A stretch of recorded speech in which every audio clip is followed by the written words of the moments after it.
이 영상을 보시는 모든 분들이 평온하시길, 행복하시길 기원드립니다. 네, 여러분 반갑습니다. 바른명리의 차차입니다. 아주 오랜만에 이렇게 다시 인사드리게 되었습니다. 이번 여름 동안 너무 날씨가 더웠고, 그 다음에 에어컨이 없는 관계로 밖에 소음 때문에 그 녹화를 잘 하지 못했습니다. 그리고 저도 좀 지친 면도 있었고요. 근데 이번에 다시 찍은 이유가, 작가 한강님께서 대단하게도 노벨 문학상을 타셔가지고, 이건 꼭 반드시 올려야 되겠다 해서 한강님의 사주를 찾아가지고 이렇게 올리게 되었습니다. 한강님의 프로필에 대해서 간단히 첫 번째로 소개해 드리겠고요. 그 다음에 한강님의 사주에 대해서 어떤 성향이 있었기에 노벨상까지 탔었는지 한강님에 대해 사주 풀이를 한번 해보겠습니다. 그리고 마지막으로는 저의 개인적인 이번 노벨 평화상에 대해서 저의 개인적인 느낀 점을 한번 말씀해 보도록 하겠습니다.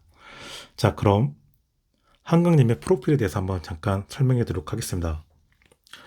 소설가 한강은 1970년 11월 광주의 변두리 기찻길 옆 셋집에서 태어났다. 몽고 반점으로 2005년 이상문학상을 받았을 때 쓴 문학적 자서전 등에 따르면 한강을 이민 죽이던 어머니는 장티푸스에 걸려 끼니마다 약을 한 움큼씩 먹었고 한강은 하마터면 세상 빛을 보지 못할 뻔했다. 한강은 이를 두고 나에게 삶이란 저절로 주어진 것이 아니었다. 이 세계는 아슬아슬한 신기루처럼 혹은 얇은 막처럼 캄캄한 어둠 속에서 떠오른 하나의 가능성일 뿐이었다고 했다. 작가는 아버지인 소설가 한승원 씨의 영향을 받아 일찌감치 문학적 감수성에 눈을 떴다. 다른 형제들도 마찬가지여서 오빠 한동림 씨가 소설가이고 남동생 한강인도 서울예술대 문학창작과를 졸업해 소설을 쓰고 만화를 그린다. 한강 그의 남편도 문화평론가인 홍용희 경희사이버대 교수다. 한강님은 등단을 시로 먼저 했다. 문학과 사회 1993년 겨울호에 시를 발표했다. 이듬해 서울신문 신춘문예에 단편소설 붉은 닷이 당선됐다. 이후 장편소설 검은사슴, 그대의 차가운 손, 히라보 시간, 흰, 소설집 여수의 사랑, 내 여자의 열매, 노랑무늬 영원, 시집 서랍에 저녁을 넣어두었다 등을 냈다. 폭력과 인간성의 본질을 탐구하는 강렬한 문제의식을 아름다운 문장과 긴밀한 서사 구성, 풍부한 상징으로 극한까지 밀어붙인다는 평을 받았다. 가라로 동문이 문학상 2010년에 상을 타셨고요. 2014년에 소년이 온다로 만해 문학상, 그 다음에 2015년에 눈 한 송이가 녹는 동안 황순원 문학상을 받았다. 이렇게 많은 상을 받으셨는데요. 그래서 이번에 노벨 문학상까지 받으셨습니다. 다들 놀라신 게 전혀 기대를 안 했는데 노벨 문학상까지 타셔서 전 세계적으로는 아니면은 어떻게 봤을 때는 전 세계보다는 우리나라에서 더 놀란 것 같아요. 어떻게 이 사람이 설마 노벨 문학상을 타겠어 했는데 노벨 문학상을 타버렸으니까 아직 기대를 안 했는데 그 기대감이 별로 없었는데 노벨 문학상을 타니까 그 결과적으로 너무 놀라신 거죠. 참 대단하신 분이라 생각이 듭니다. 그러면 과연 한강님의 사주를 봤을 때 이 작가로서의 기질이 있고 그 다음에 노벨 문학상을 탈 정도로 운이 좋았나, 네, 봐보도록 하겠습니다. 결과론적으로 제가 봤을 때는 이분은 현재 사주대로 살고 계십니다. 네, 사주대로 살고 계셨고요. 그리고 또 다른 거는 이분이 더 그 작가로서의 역량을 더 발휘할 수 있었던 조건들이 아주 잘 갖춰 있다 봅니다. 첫 번째로는 이분은 창작가로서의, 그 다음에 어떤 작가로서, 그 다음에 창작적으로서, 그 다음에 어떤 삶과 죽음에 대해서 그런 작가로서의 역량은 사주적으로 아주 뛰어납니다. 그걸 갖추고 계십니다. 네. 머리도 아주 뛰어나시고, 그 다음에 창작력, 그 다음에 재주, 이 모든 걸 갖추고 계십니다. 대신 이걸 해가지고 사회적으로 성공을 해야 되겠죠. 네, 재성까지도 갖추고 계셔서 이분은 사주 구성 자체는 좋습니다. 근데 더 뛰어난 거는 이분이 가정을 가지고 계신 그 문학적인 역량을 갖다가 어렸을 때부터 습득할 수 있었던 그 가정 환경도 아주 아주 크게 작용했다 봅니다. 이미 원석 자체가 작가로서의 그 역량을 가지고 있는 원석 자체가 아주 뛰어난 그 원석으로 태어나셨는데 그 원석을 갈고 닦고 그 다음에 아주 세밀되게 전공할 수 있는 그런 가정 환경까지 가지셨다는 거죠. 그래서 우리나라 최초로 노벨 문학상을 수상하는 그 역사적인 그 기록까지도 이번에 성취하신 걸로 보입니다. 사주로 보면은 이분은 일단 창작력이 매우 뛰어나시죠. 제가 봤을 때는 10대 때, 6살 이 대운 때가 좋았다 봅니다. 중학교 때까지요. 그러나 16살 대운, 이쪽 대운, 그 다음에 갑신 대운, 이때는 좋지 않았죠. 네. 16대운, 26대운이 좋지가 않았습니다. 그럼 이 사람은 언제 발복하냐? 바로 개미대년 36대운부터 발복을 하게 되고 인생의 절정기는 지금이십니다. 지금 대운 46대운이 인생의 절정기라고 저는 볼 수 있겠다고 말할 수 있습니다. 그리고 56대운 신사대운도 좋습니다. 네, 좋고요. 아마 이쯤 되면은 제가 봤을 때는 이제 정치적인 이야기까지 좀 말씀드리면 아마 어떻게 해서 뭐 어떤 정권이 될지 모르겠지만 차후에 본인 그 한강님과 코드가 맞는 정권이 된다 하면 아무래도 어떤 큰 어떤 직위도 아마 얻지 않을까 그런 식으로 예상이 됩니다. 그리고 이분의 인생의 전성기는 이때죠. 그러니까 네, 이때 대운 56, 46, 36 이때가 인생에서 가장 절정기이십니다. 아마 재물도 어느 정도 보실 것 같아요. 근데 이분은 약간 조심해야 될 게 건강적으로나 그런 건 조심해야 되고 어떤 예민한 그런 신경성 그런 거 조심해야 됩니다. 그리고 이 사주의 단점으로는 저는 처음에 이분 사주를 봤었을 때 그 남편분에 대한 이야기가 없으셔가지고 아직까지 솔로이신 건가 했는데 또 기자분들이 처음 봤을 때 아들하고 저녁 식사를 먹으면서 이렇게 자신의 노벨상 소식을 들었다고 했는데 그러면 아들이 있다는 결혼을 했다는 말씀이잖아요. 근데 그 인터넷 찾아보니까 남편분 이야기는 잘 안 나와가지고 옛날에 갸우뚱했었는데 남편분은 계시는 것 같아요. 계신 것 같고 갖고 가나 계신 거죠. 남편이 있으신 건데 좀 조심해야 할 때 부분은 이 대운 때 그러니까 이런 대운 때 그 남편분 쪽이나 그쪽이 약간 안 좋을 수가 있어서 어떻게 될지 모르겠지만 그 부분을 좀 조심해야 될 것 같습니다. 음, 그리고 이분은 뭐 말년 때 제가 봤을 때는 다시 한번 인생의 이때 대운, 이때가 다시 한번 인생의 제 전성기라고 볼 것 같아요. 네. 이때 다시 한번 뭔가 작품 활동을 하셔가지고 아마 이때는 지금보다 더,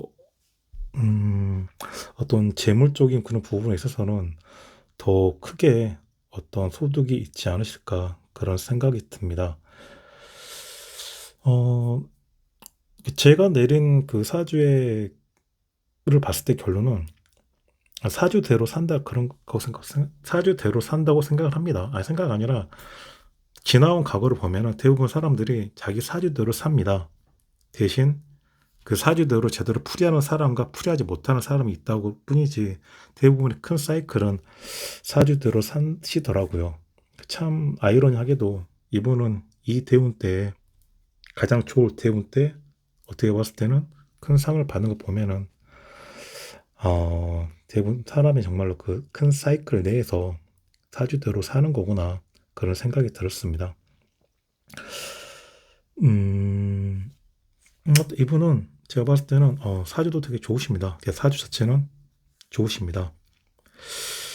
그리고 이거를 이제 명리하신 분들이 제 글을 제 유튜버를 볼지 모르겠는데 명리적으로 풀이한다 하면은 상관의 칠사를 본격이죠. 네.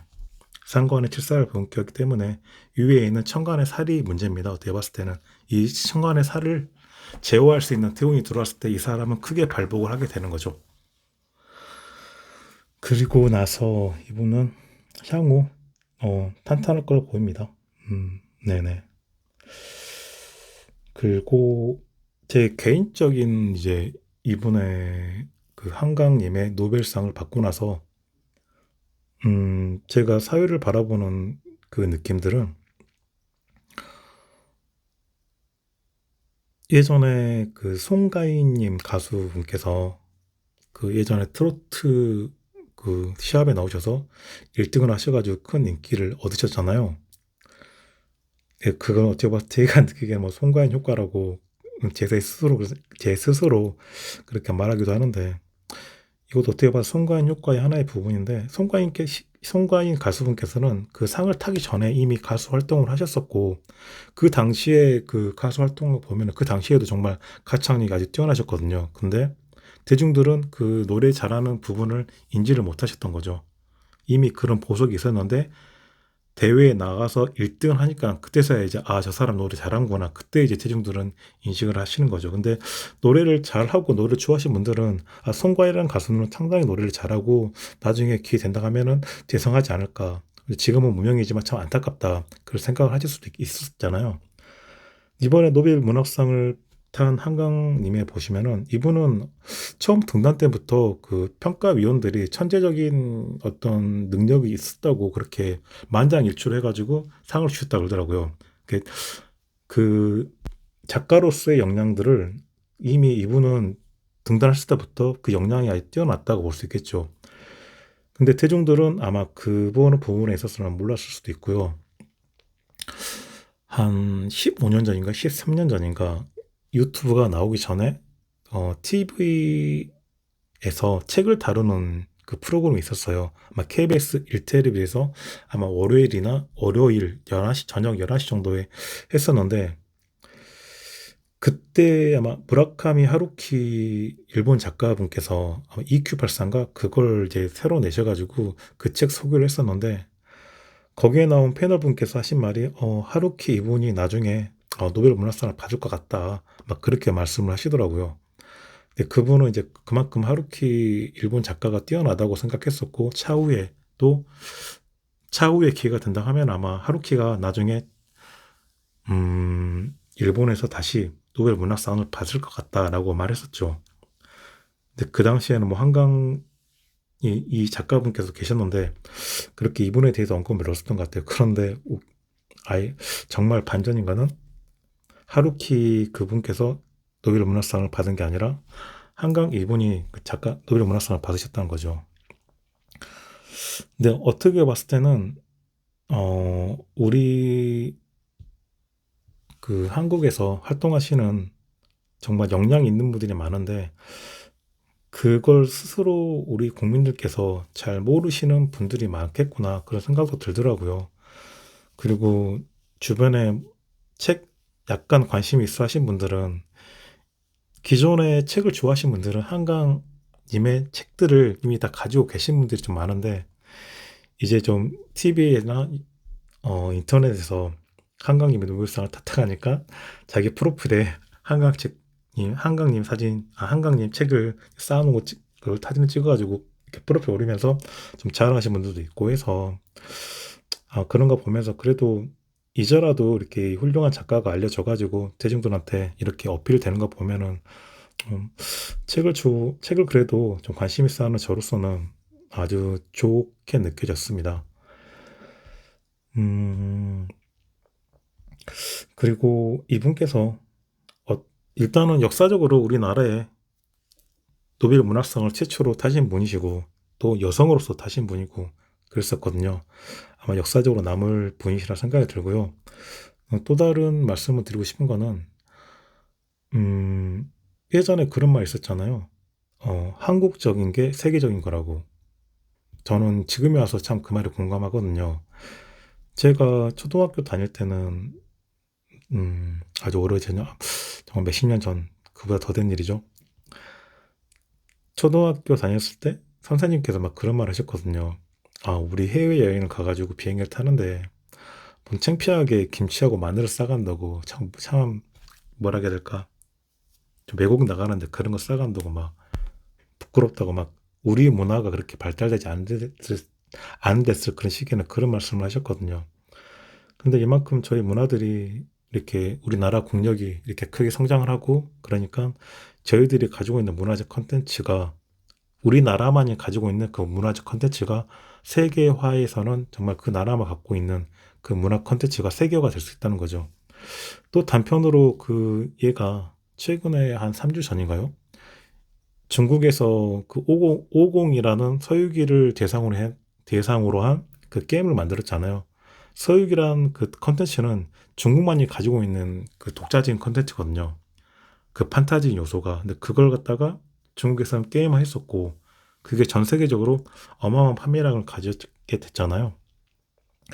그만큼 독자적인 자기 나라만이 가지고 있는 문화적 컨텐츠가 결국은 그게 세계에서 가장 뛰어난 그런 문화 컨텐츠가 될 수 있다는 생각이 들어서, 어, 이제는 우리나라만의 그 독자적인 문화 컨텐츠를 계속해서 추구하는 어떤 문화적 요소들이 나오지 않을까 그런 생각이 듭니다. 그렇게 해서 아마 이제 우리나라 문화를 다루는 우리나라만 갖고 있는 독자적 컨텐츠 그런 것들이 이제 계속해서 뜨게 될 거라 보고요.